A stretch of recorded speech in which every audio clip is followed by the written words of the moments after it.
واسأل القرية التي كنا فيها والعير التي أقبلنا فيها وإنا لصادقون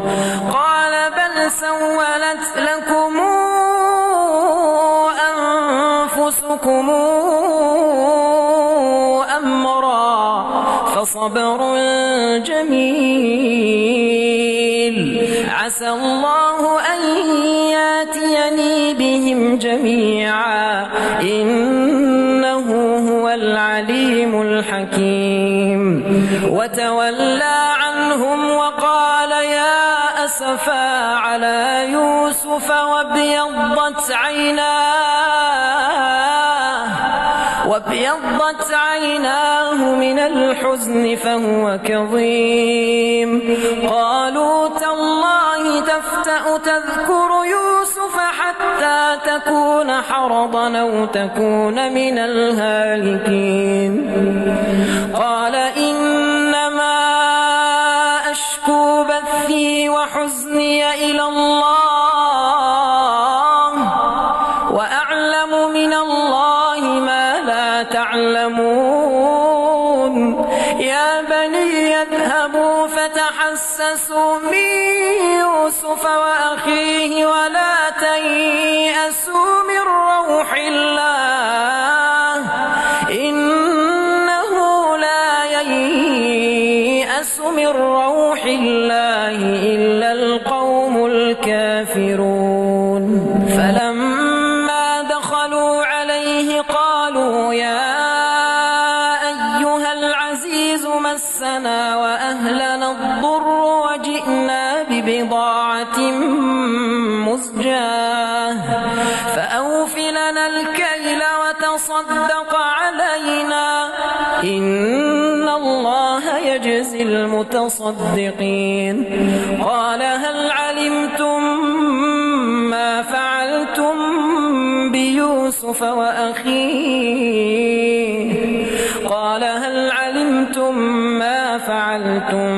بيوسف وأخيه إذا أنتم جاهلون قالوا أئنك لأنت يوسف قال أنا يوسف وهذا أخي قد من الله علينا إنه من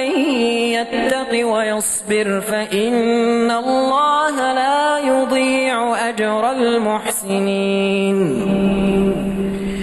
قالوا تالله لقد آثرك الله علينا وإن كنا لخاطئين قال لا تثريب عليكم اليوم يغفر الله لكم وهو أرحم الراحمين اذهبوا بقميصي هذا فألقوه على وجه أبي يات بصيرا واتوني بأهلكم أجمعين ولما فصلت العير قال أبوهم إني لأجد ريح يوسف لولا أن تفندون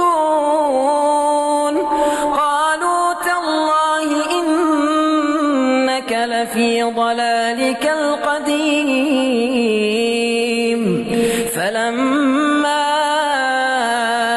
أن جاء البشير ألقاه على وجهه فارتد بصيرا قال ألم قل لكم إني أعلم من الله ما لا تعلمون قالوا يا أبانا استغفر لنا ذنوبنا إنا كنا خاطئين قال سوف أستغفر لكم ربي إنه هو الغفور الرحيم فلما دخلوا على يوسف آوى